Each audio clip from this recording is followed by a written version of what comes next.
ቴሌብር ላይ በመታወቂያችን ብቻ እስከ 400 ሺህ ብር ድረስ ከዳሽን ባንክ መበደር እንችላለን። እንዲሁም ቴሌብር ላይ ከስንቄ ባንክ እስከ 1 ሚሊዮን ብር ድረስ በመታወቂያችን ብቻ መበደር እንችላለን። በተጨማሪም ቴሌብር ላይ ከአዋሽ ባንክ እስከ 1 ሚሊዮን ብር ድረስ ያለ ዋስትና በዲጂታል መታወቂያችን ብቻ መበደር እንችላለን ማለት ነው። ሰላም ጤና ይስጥልን። የተወደዳችሁና የተከበራችሁ የቻናላችን ቤተሰቦች እንደምን አላችሁ? ዛሬ በአብዛኞቻችሁ ጥያቄ መሰረት ስለ ቴሌብር አፕሊኬሽን እናያለን። ቴሌብር አፕሊኬሽን አብዛኞቻችን ኢትዮጵያ ውስጥ እየተጠቀምንበት ያለን እጅግ በጣም ምርጥ የሆነ የዲጂታል ባንኪንግ አገልግሎት እንዲሁም ደግሞ ሌሎች ጠቀሜታዎችም ያሉት የቴክኖሎጂ ውጤት ነው። ዛሬ እንግዲህ የምናየው አንደኛ የትኛው ነው ትክክለኛው የቴሌብር አፕሊኬሽን የሚለው እናያለን። ሁለተኛ ደግሞ ቴሌብር አፕሊኬሽን ውስጥ ምን እንጠቀማለን፣ ምን አይነት አገልግሎትስ ይዟል የሚለውን እናያለን። በሶስተኛ ደረጃ ደግሞ ቴሌብር አፕሊኬሽን ውስጥ ያለ ምንም ዋስትና በራሳችን ዋስትና ወይም ደግሞ በዲጂታል መታወቂያችን ብቻ ከፍተኛ የገንዘብ ብድር ማግኘት እንችላለን ማለት ነው። ቴሌብር ላይ ለምሳሌ ከዳሽን ባንክ ያለ ማንም ዋስትና በመታወቂያችን ብቻ እስከ 450 ሺህ ብር በቴሌብር አፕሊኬሽን መበደር እንችላለን ማለት ነው። እንዲሁም ደግሞ ከኢትዮጵያ ንግድ ባንክ በቴሌብር እስከ 600 ሺህ ብር ድረስ መበደር እንችላለን ማለት ነው። እንዲሁም ደግሞ ያለማንም ዋስትና በመታወቂያችን ብቻ ከስንቄ ባንክ እስከ 1 ሚሊዮን ብር መበደር እንችላለን ማለት ነው። እንዲሁም ደግሞ በቴሌብር ከአዋሽ ባንክ እስከ 1 ሚሊዮን ብር ድረስ ያለማንም ዋስትና በመታወቂያችን ብቻ መበደር እንችላለን ማለት ነው።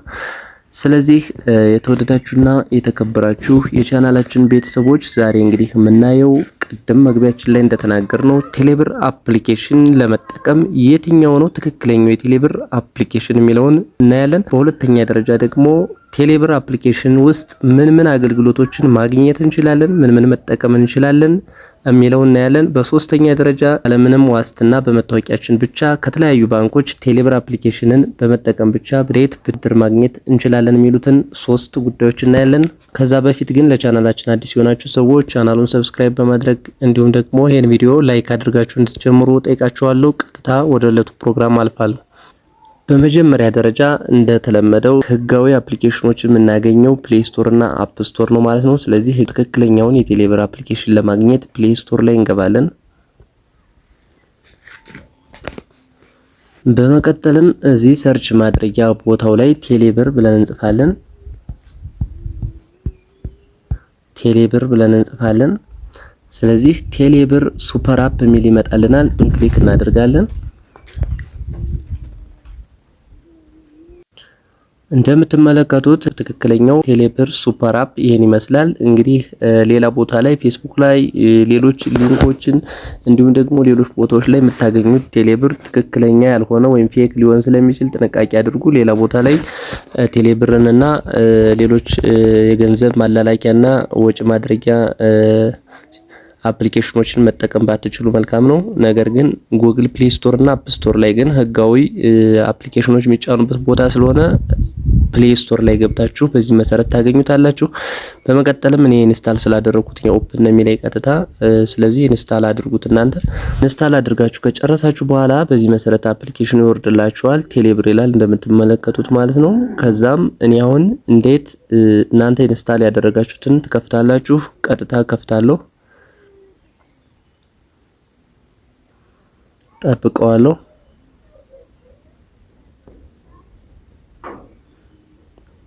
እዚህ ጋር እንግዲህ እናንተ አዲስ ከሆነ የምትከፍቱት ቀጥታ አዲስ አካውንት ይክፈቱ የምትላለች ታች እዚች ጋር ትከፍታላችሁ። ነገር ግን ስትጠቀሙ ከቆያችሁ ምናልባት በአፕሊኬሽኑም ባትጠቀሙ በኮከብ 127 መንሰላል ስትጠቀሙ ከቆያችሁም ዋናው ሚስጥር ቁጥር ስላላችሁ ችግር የለውም፣ ተጠቃሚ ናችሁ፣ ተመዝግባችኋል ማለት ነው። ነገር ግን ካሁን በፊት ተጠቅማችሁ ማታውቁ ሰዎች አዲስ አካውንት ይክፈቱ ብላችሁ ስማችሁን ታስገባላችሁ፣ ሚስጥር ቁጥር ታስገባላችሁ። ከዛ በኋላ ይከፍትላችኋል ማለት ነው። እኛ ግን ካሁን በፊት ስለመጠቀም ቀጥታ ከፍቻ ያሳያችኋለሁኝ። እናንተም ደግሞ በ127 እየተጠቀማችሁ ነገር ግን በአፕሊኬሽን ማትጠቀሙ ሰዎች ቀጥታ እዚህ ጋር ሳጥኑ ውስጥ ማለት ነው +251 9 ብላችሁ ጀምራችሁ ቁጥራችሁን ታስገባላችሁ። ከዛ ይቀጥሉ ትሉታላችሁ ማለት ነው። በመቀጠልም ሚስጥር ቁጥራችሁን እዚህ ቦታ ላይ ታስገባላችሁ። ግልጽ እንድትሆኑ እዚህ ቦታ ላይ ዳታ ኦን አድርጋችሁ ነው። ዳታ ኦን የምታደርጉት ደግሞ እዚሁ ቀፏችሁ ላይ ባለው ሲም መሆን አለበት። ስለዚህ አሁን እኔ 2 ሲም ነው ያለኝ። ስለዚህ ይህን የምጠቀምበት ሲምቱ ላይ ስላለ ሲምቱን ዳታ ኦን አድርጌያለሁ። ከዛ በኋላ የሲምቱን ቁጥር አስገብቼ ነው ማለት ነው ሎጊን ያልኩኝ። በጣም ቀላል ነው። ምንም ቀለል አድርጋችሁ እዩት። ከዛ በኋላ ከገባችሁ በኋላ እዚህ ቦታ ላይ እንደምትመለከቱት በጣም በርካታ አገልግሎት አለ። እንግዲህ የመጀመሪያውን በምናይበት ጊዜ ገንዘብ መላክ ይላል። ይሄን ገንዘብ እንዴት ነው የምንልከው? ለምሳሌ ከዚህ ቴሌብር አካውንትስ እንዴት ገንዘብ እናስቀምጣለን ወደሚለው ስንሄድ በመጀመሪያ ደረጃ ገንዘብ አካውንታችን ላይ ለማስቀመጥ አንድም ቴሌ ሄዳችሁ ብር ይዛችሁ ልክ እንደ ባንኮች ቴሌብር ዋሌታችን ላይ ማስቀመጥ እንፈልጋለን ብላችሁ ገንዘብ ገቢ ማድረግ ትችላላችሁ። በመቀጠል ደግሞ ሁለተኛው አማራጭ ደግሞ ከንግድ ባንክ ከሌሎች ባንኮችም ወደ ቴሌብር አካውንታችሁ መላክ ትችላላችሁ። ሌላው ገንዘብ ለማስቀመጥ ወይም ለማውጣት ይላል። ይሄም በተመሳሳይ ገንዘብ ዲፖዝ ማድረግ ትችላላችሁ ማለት ነው። የአየር ሰዓት ወይም ጥቅል ለመግዛት እንግዲህ እዚህም ጋር የአየር ሰዓት ጥቅል መግዛት ትችላላችሁ ማለት ነው። እንዲሁም ዘመን ገበያ ላይ የተለያዩ እቃዎችን መግዛት ከፈልጋችሁ ኦንላይን የምትፈልጉት እቃ በፎቶ ተቀምጦላችኋል፣ አይታችሁ እሱን ማዘዝ ትችላላችሁ። በዚህ መሰረት ኦንላይን ላይ መገበያየት ትችላላችሁ ማለት ነው። ሌላው እንግዲህ በዋናነት ያለው ምንድነው አበዳሪ የፋይናንስ ተቋማቶች እዚህ ጋር ተቀምጠዋል፣ ባንኮች ማለት ነው። ለምሳሌ የፋይናንስ አገልግሎት ከዳሽን ባንክ ላይ ቅድም መግቢያችን ላይ እንደተናገረው ከዳሽን ባንክ ብድር ማግኘት እንችላለን። እንዲሁም ደግሞ ዳሽን ባንክ ላይ ቁጠባ ማስቀመጥ እንችላለን። እዚሁ ላይ መቆጠብ እንችላለን። ኢንተረስት ወይም ወለድ በየቀኑ ያስብልናል ማለት ነው። በየቀኑ ማለት ነው። ዛሬ 100 ሺህ ብር ባስቀምጥ የዛሬ 100 ሺህ ብር ወለድ 50 ብርም ሆነ 40 ብርም ሆነ በእለታዊ የወለድ መጠኑ ልክ ኢንተረስት ያስብልኛል። ነገ ባወጣው ነገ ወለዱን ጭምር ማውጣት እችላለሁ ማለት ነው። ንግድ ባንክም በተመሳሳይ የፋይናንስ አገልግሎት ከኢትዮጵያ ንግድ ባንክ ከሚለው ላይ ንግድ ባንክም በተመሳሳይ ብር ማስቀመጥ እችላለሁ፣ ብድር ማግኘት እችላለሁ። ቁጠባ ማለት አለው እዚሁ ኦንላይን ላይ ባንክ መሄድ ሳይጠበቅብን ማለት ነው። ሌላው የፋይናንስ አገልግሎት ከስንቄ ባንክ ላይ ይሄም በተመሳሳይ ስንቄ ባንክ አካውንት ቢኖረንም በቴሌብር አፕሊኬሽን ብቻ በመጠቀም ዲፖዝ ማድረግ እንችላለን ወይም ወለድ ያስብልናል ማለት ነው። ሌላው ወደ ባንክ ለማስተላለፍ ይላል። ወደ ተለያዩ ባንኮች ከቴሌብር ቅድም እንደተናገር ነው ቴሌብር ውስጥ ገንዘብ ዲፖዝ ካደረግነ እዚህ ዋሌታችን ላይ ገንዘብ ካለን ወደ ሌሎች ባንኮችም ትራንስፈር ማድረግ እንችላለን ወደ ምንፈልገው ማለት ነው። የሚቆርጥብን እጅግ በጣም ትንሽ ብር ነው። ከአዘር ባንክ እጅግ በጣም ብዙ ብር እየቆረጠ የተቸገራችሁ ሰዎች በተለይ ይሄ መፍትሄ ነው ብዬ አስባለሁ። ቴሌብር ላይ ብር ታስቀምጣላችሁ። ከዛ በኋላ ወደ ምትፈልጉት ባንክ የሚቆርጥባችሁ በጣም ቀላል ብር ነው ማለት ነው። የፈለጋችሁትን ብር ብታስተላልፉ ማክሲመም የሚቆርጠው 11 ብር ብቻ ነው። ወደ ሌሎች ባንኮች ማስተላለፍ ትችላላችሁ ማለት ነው። ስለዚህ ይህን አገልግሎት ማግኘት እንችላለን። በተመሳሳይ አዋሽ ባንክም አለታች እንደምትመለከቱት የፋይናንስ አገልግሎት ከአዋሽ ባንክ ላይ ይሄም በተመሳሳይ ኢንተረስት በየቀኑ ያስብልናል። ዲፖዝ ካደረግነው ቁጠባ የአዋሽ ባንክ አካውንት ቢኖረንም እዚህ ጋር መቆጠብ እንችላለን። ቴሌብርን ብቻ በመጠቀም ማለት ነው። ባንክ መሄድ ሳይጠበቅብን ብራችን ማስቀመጥ እንችላለን። ከዛ በኋላም ደግሞ ይሄንን ብር ከፈለግነ ወለድ እንዲታሰብበት እናደርጋለን። ካልፈለግነ ደግሞ ያለ ወለድም ዲፖዝ ማድረግ እንችላለን ማለት ነው።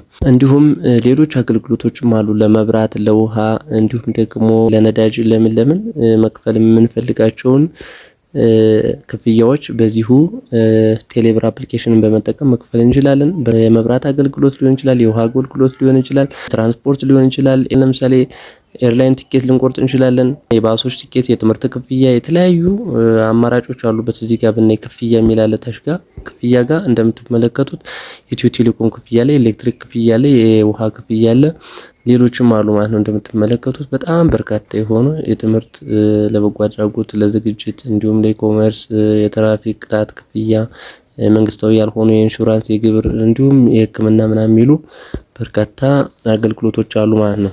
በዋናነት ሶስተኛው ቦታ ላይ ብዙ ሰው የሚጠብቀው ደግሞ ብድር ማግኘት እንዴት ነው ምንችለው የሚለውን ነው።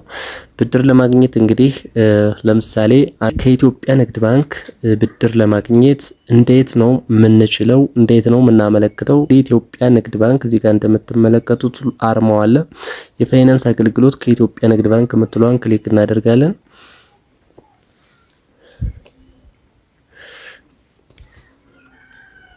በመቀጠልም እንግዲህ እዚህ ቦታ ላይ እንደምትመለከቱት ኢትዮጵያ ንግድ ባንክ የሚያበድረው አነስተኛ ክሬዲት ይላል። አነስተኛ ብድር ማለት ነው ይሰጣል እዚህ ጋር። ሁለተኛው ደግሞ አነስተኛ ቁጠባ መቆጠብ ከቻልን እዚህ ጋር ሲንቄ ጋር ቁጠባ መቆጠብ እንችላለን። ነገር ግን ዛሬ ስለ ብድር ላሳያችሁ። ብድር እንግዲህ አነስተኛ ብድር ከኢትዮጵያ ንግድ ባንክ ለማግኘት የ10 ቀን እንደራስ ብድር አለ። ከስንት ብር ጀምሮ መሰላችሁ? ከ100 ብር እስከ 4000 ብር ድረስ መጠየቅ እንችላለን ማለት ነው። እዚህ ጋር ይጠይቁ የምትለዋን መጠየቅ እንችላለን። ምን ፈልገው መጠን መርጠን ማለት ነው። ለ10 ቀን ማለት ነው ከ100 ብር እስከ 4000 ብር ድረስ መጠየቅ እንችላለን ማለት ነው። ለ10 ቀን የሚቆይ ብድር ነው ይሄ፣ በ10 ቀን ውስጥ የሚመለስ ማለት ነው። የ20 ቀን እንደራስ ብድር ደግሞ እንደምትመለከቱት ከ100 ብር ጀምሮ እስከ 13000 ብር የ25 ቀን ብድር መጠየቅ እንችላለን። ይጠይቁ ማለት ትችላላችሁ ማለት ነው። ሌላው የ60 ቀን እንደራስ ብድር አለ። እዚህ ጋር እንደምትመለከቱት ከ100 ብር እስከ 30000 ብር ድረስ መጠየቅ ይቻላል ማለት ነው። እንዲሁም ደግሞ ይሄ ደሞዝተኞችን የሚያካትት ነው። ደሞዝተኛ ያልሆኑ ሰዎችን አያካትትም። አድራሽ የደሞዝ 25% በአንድ ወር ክፍያ ይላል። ይሄ ደሞዝተኞችን ነው የሚያካትት። ደሞዝተኛ ያልሆኑ ሰዎች ወይም በግልም ሆነ በመንግስት ተቀጥረው ህጋዊ ግብር እየከፈሉ ያሉ ሰዎች ካልሆኑ በስተቀር ሌሎችን አያካትትም ማለት ነው። ይሄ ከዚህ በታች ያሉት እስከ 600 ሺህ ብር ድረስ ከኢትዮጵያ ንግድ ባንክ መበደር እንችላለን። እዚህ ጋር ይጠይቁ እያልን መጠየቅ እንችላለን። በአረንጓዴ የተከበበችዋል ማለት ነው። ደሞዝተኛ ላልሆኑ ሰዎች እስከ 60 ቀን ተፈቅዷል። ደሞዝተኛ ለሆኑ ሰዎች ደግሞ እስከ 12 ወር ወይም እስከ 1 ዓመት የሚቆይ 600 ሺህ ብር ድረስ መበደር የሚችሉበት መንገድ ተከፍቷል ማለት ነው። አሁን የ10 ቀን ብድር እንደራስ መጠየቅ ብፈልግ እኔ ለምሳሌ እስከ 4000 ብር መጠየቅ እችላለሁ። እዚች ጋር ይጠይቁላለሁ። ነገር ግን እዚህ ላይ ግልጽ እንድትሆኑ ምናልባት ብድር ለመበደር የሚያስችሉ ሁኔታዎችን ማሟላት አለብን።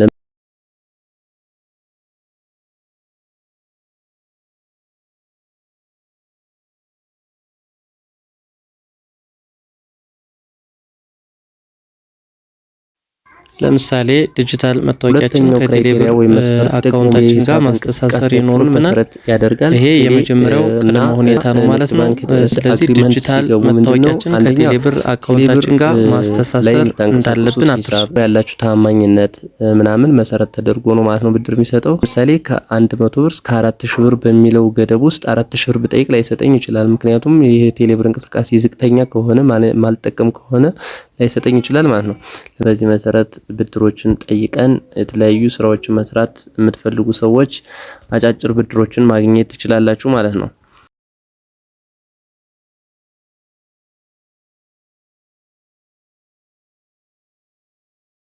እኔ ለእናንተ ለማሳየት ያክል ከዳሽን ባንክ ብድር ጠይቄ አሳያችኋለሁ። የፋይናንስ አገልግሎት ከዳሽን ባንክ ጋር የሚለውን ክሊክ አድርጋለሁ። መበደር ትችላለህ ነው የሚለኝ። ነገር ግን 2000 ብር በመቀጠልም እንደምትመለከቱት ለምን ካላችሁኝ አንደኛ ቅድም የነገርኳችሁ ሁለት ክራይቴሪያዎች አሉ። የመጀመሪያው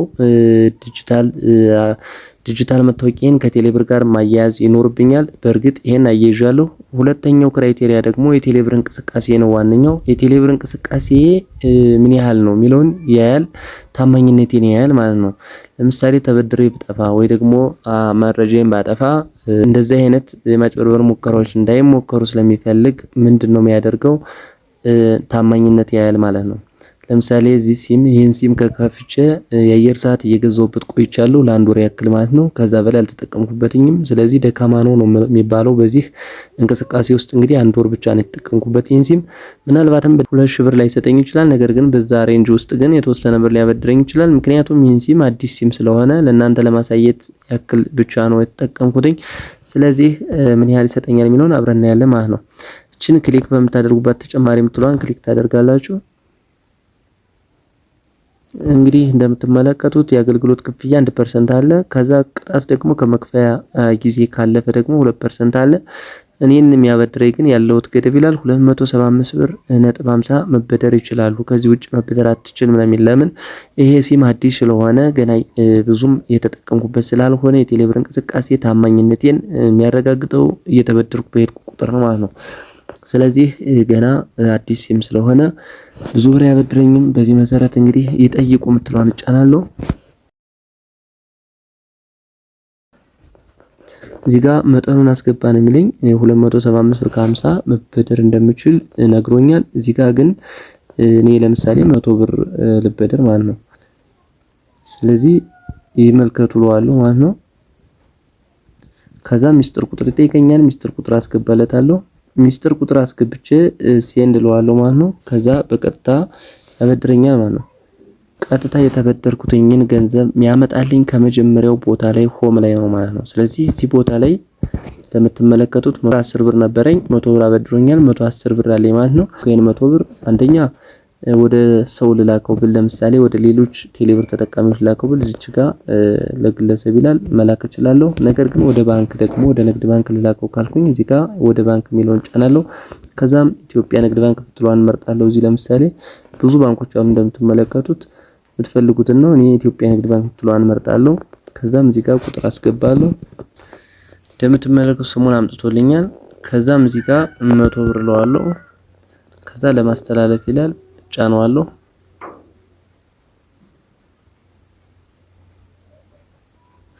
ከዛ ለማስተላለፍ እለዋለሁ ቀጥታ። ከዛ ይልካል ማለት ነው። በዚህ መሰረት ገንዘቡን መላክ እችላለሁ ማለት ነው። ዛሬ ያዘጋጀሁላችሁ ቪዲዮ ስለ ቴሌብር አጠቃቀምና ቴሌብር ላይ ብድር ማግኘት እንዴት እንችላለን የሚለውን ለመጠቆም ያክል ነው። እናንተ ደግሞ ቀስ በቀስ ራሳችሁን አካውንት ከፍታችሁ መጠቀምና መለማመድ ትችላላችሁ። ጥንቃቄ ማድረግ ያለባችሁን ነገር ግን ልንገራችሁ። አንደኛ ቴሌብር እንደሚታወቀው በተንቀሳቃሽ ስልክ የምንጠቀመው አገልግሎት ስለሆነ ሚስጥር ቁጥር ለማንም መናገር የለባችሁም ነው። ሁለተኛው ደግሞ ኦቲፒ እና የመሳሰሉ ሾርት ቁጥሮች ሲላኩላችሁ ትክክለኛ ከቴሌ ነው ከየት ነው የተላከ የሚለውንም ማወቅ አለባችሁ። ቴሌብር እንደ ሞባይል ባንኪንግ እና የመሳሰሉ ዲጂታል ባንኪንግ አገልግሎት የምትጠቀሙባቸውን ሚስጥር ቁጥሮች ለማንም መናገር የለባችሁም። ከተቋማቶችም ቢሆን በስልክ ተደውሎ የሚነገር ወይም የሚሰጥ አገልግሎትም የለም። ይሄን ባንኮች ተደጋጋሚ ይናገራሉ። በዚህም ብዙ ሰዎች ይጭበረበራሉ። ነገር ግን ጥንቃቄ እንድታደርጉ እመክራችኋለሁ ማለት ነው። ከዛ ውጭ ግን ቴሌብር አሁን ኢትዮጵያ ውስጥ እጅግ በጣም ቀላልና ዘመናዊ የሆነ አገልግሎት የሚሰጥ አፕሊኬሽን ነው። መጠቀም እንችላለን ማለት ነው። ለዛሬ ያዘጋጀሁላችሁ ቪዲዮ ይህን ይመስል ነበረ። በቀጣይ በሌሎች ፕሮግራሞች እስከምንገናኝ ድረስ ሀሳብ አስተያየት ካላችሁ ኮመንት ቦታ ላይ አስቀምጡልኝ። ጤና ይስጥልን።